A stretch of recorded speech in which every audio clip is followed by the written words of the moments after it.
I wouldn't want to follow that. But we've got somebody I think that probably is able to. And that's one of the best friends we could have here in Austin and in Texas. And that's Representative Lloyd Doggett.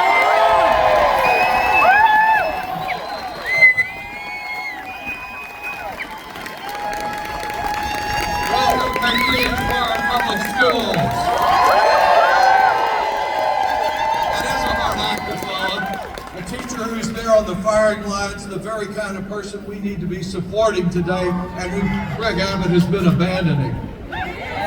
Supporting our public schools is about saving our endangered democracy. Thank you, Alan, thank you, Lewis, and this whole Austin Voices team that has been such an effective advocate for our unquestionably important public schools.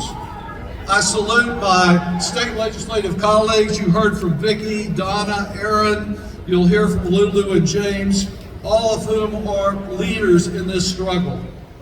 And our PTAs, Daphne and PTAs across the country.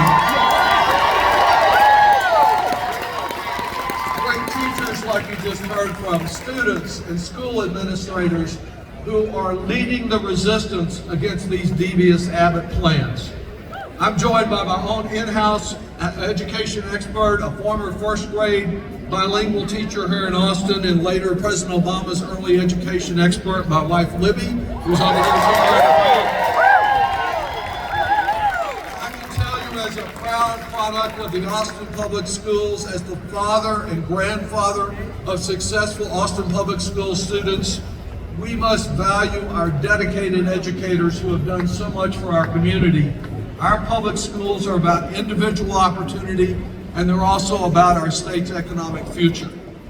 Long before I got to Congress, my very first elected job was president or captain of the safety patrol at Bricker Woods Elementary. I can tell you now up in Washington I'm on a different kind of safety patrol, but it's needed just as much because an unrestrained doge taking a chainsaw and everything.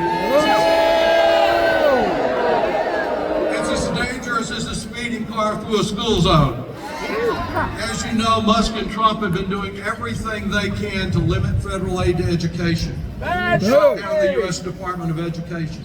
This isn't just about closing a building in Washington. It's about weakening and endangering our most vulnerable students and endangering our schools here in Texas. Like the $1.8 billion that we get in Title I schools that serve 3 million Texas students, the millions who rely on bilingual education, and the opportunities through IDEA for children with disabilities. Reducing that support for early childhood education, for those programs, for student financial assistance, for higher education and research labs, is abandoning our children who are working to achieve their full God-given potential. And how fitting, how very appropriate that Governor Abbott was up there with President Trump in Washington signing his overreaching executive decree, since both of them are committed to undermining public education. Here's what Trump was really saying that day. The federal government provides a total, while very important, of less than 3% of the dollars that fund public schools in Texas. 97% comes from right here in our state. But he says, thanks to Abbott, of course, that Texas has been ranked near the bottom in its support for public education. And so Trump claims that if we give Abbott 3% of all that 3% of the federal funding, that somehow a person dedicated to wrecking our public schools will improve the quality of education here. It makes no sense. And while these attacks on federal aid to education are very important, vouchers represent the far greater danger. Just after his inauguration, Trump issued another executive order insisting that every federal education dollar that could be shifted to private academies should be used. The same extremists who want to impose vouchers here in Texas that don't show respect for our public school teachers, they are seeking to supplement the Abbott plan with a federal voucher plan. That's a plan that will direct $10 billion of tax credits to to cover private schools. It's almost as if they have a plan to encourage people to leave public education. And when I opposed it last year in the Ways and Means Committee, I didn't quote Democrats. I relied on Republican state legislators from some of the reddest parts of this state. Because our public schools don't only educate, they bind communities together.